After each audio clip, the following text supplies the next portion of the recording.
Assam Chief Minister Himanta Biswa Sarma on Tuesday stated that his government has no jurisdiction to stop mining that happens outside the state. He was responding to questions concerning mining activities in Nagaland that allegedly caused flooding in Assam.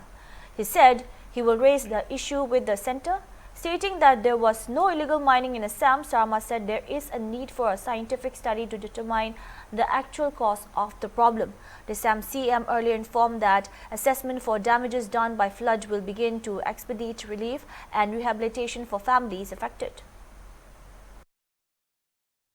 Joa Dudin Dhori, moi Shibosagar aru Charaideu jilar Banakanta raijok সাক্ষাৎ কৰিছো অহাকালি ভাৰত চৰকাৰৰ মন্ত্ৰী JP Nadda ডাঙৰীয়াও আহিব আৰু আমি প্ৰচেষ্টা কৰিছো যে বানাক্ৰান্ত ৰাইজক কেনেকৈ আমি সহায় কৰিব পাৰো 9 তাৰিখৰ পৰা আমি জৰিপু আৰম্ভ কৰিম যাতে বানাক্ৰান্ত ৰাইজক আমি যিমান সোনকালে পাৰো আমি সহায়ৰ হাত আগবঢ়াব পাৰো এইটো বানৰ লগত সম্পৰ্ক নাই পলখনি গাঁও আছে এখন ভিজিআৰ হয় গতিকে এটা প্ৰচেছৰ মাজেৰে আমি কৰিব লাগিব বসুন্ধৰা 4 তাৰ ব্যৱস্থা ৰখা হৈছে বানাকান্ত কিবিলাক হৈছে কৃত্ৰিম বানপানী হোৱাবিলাকেও নহয়তো পাবনা এই প্ৰশ্নটা যাৰ ক্ষতি হৈছে আমি দি দিম আৰু প্ৰায় 1 লাখ মানুহৰ তালিকা বনিছে গতিকে আমি আৰু তাত বহুত বেছি চোৱা নাই জিলা আয়ুক্তই যাৰ নাম দিছে তাকে আমি দিছো একদম বাবা নগৰৰ পানীটো ব্ৰহ্মপুত্ৰৰ অলপ সীমাটো ওপৰত থাকিলে পানীখিনি উলাই যোৱাত অসুবিধা হয় পাম্প আদি লগাব পাৰি নেকি তাৰ ব্যৱস্থা আমি কৰি আছো যোৱাকালি অইল ইণ্ডিয়াৰ পৰাও পাম্প আহিছে আমি চেষ্টা কৰিম যিমান সোনকালে পাৰি পানীটো ফ্লাছ আউট কৰাৰ কাৰণে হাইৱেটো এটা মথাউৰি টাইপ হৈছে আৰু হাইৱেটোৰ কাৰণে ইফালৰ পৰা পানী সিফালে আহা নাই আসলতে শিৱসাগৰ চৰাইদেউ জিলাত আগত বানপানী নাছিল কাৰণে হাইৱেটোৰ ডিজাইনটো তেনেকুৱা হ'ল এতিয়া মই NHIDCLক অনুৰোধ কৰিম যাতে ক্ৰছ ড্ৰেনেজ কৰি দিয়া যায় কাৰণ এইটো আগত তেনেকুৱা হোৱা নাছিল কাৰণে এইফালে তেওঁলোকে ক্ৰছ ড্ৰেনেজ খুব কম দিছিল লিগেল মাইনিংৰ কথা ক'বলৈ যোৱা নাই কিন্তু এটা ইলিগেল মাইনিংৰ খালি আপোনাৰ মই এটাই কথা কৈছো তাতে যিমানখিনি ৰাইজ আছে সকলো ৰাইজেটো তাতে মাইনিংৰ ওপৰতে নিৰ্ভৰশীল হৈ চলি আছে যাতে যিখিনি ৰাইজ গতিকে মই ৰাইজকে কৈছো যে আপোনালোকে সিদ্ধান্ত এটা দিয়ক তাত এগৰাকী ছোৱালীয়ে কৈছে বাকি কেইগৰাকী সবে কৈছে আমি খাম কেনেকৈ গতিকে এই গোটেই কথাটো যিহেতু আমাৰ শিল নহয় নাগালেণ্ডৰ পৰা শিল আহে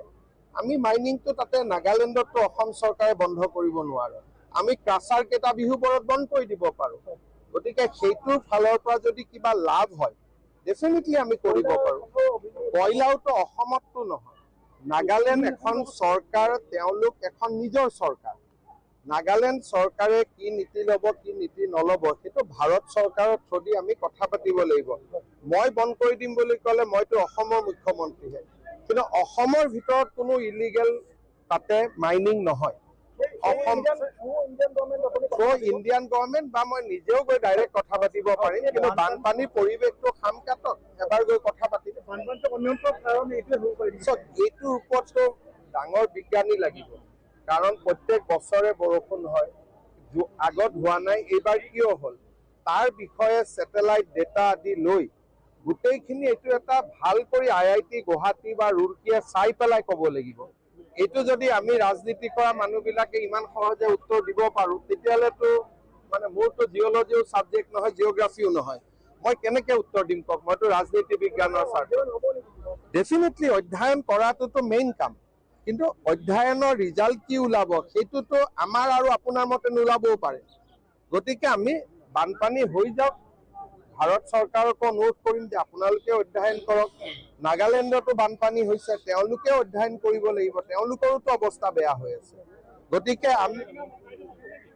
যি মথাউৰি কৰিব লাগে আমি কৰি দিম খালি ৰাইজে মাটি বাৰীখিনি দিলে হ'ল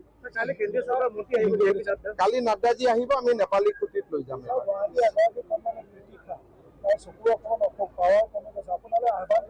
মই চাই দিম দিয়ক মই এইকেইদিনটো ইয়াতে ব্যস্ত হৈ আছো মই যি পাৰো মই চাই দিম ছ'চিয়েল মিডিয়া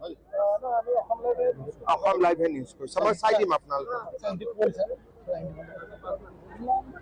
যিসকলক চৰকাৰে আগত 4 লাখকৈ দিছিল আমি তেওঁলোকক আৰু 5 লাখকৈ দিছোঁ। আজি আমি 15,000 দিছোঁ, 10 তাৰিখে আৰু 10,000 দিম আৰু 9 তাৰিখৰ পৰা স্থায়ী ক্ষতিৰ পৰিমাণ বা জৰীপ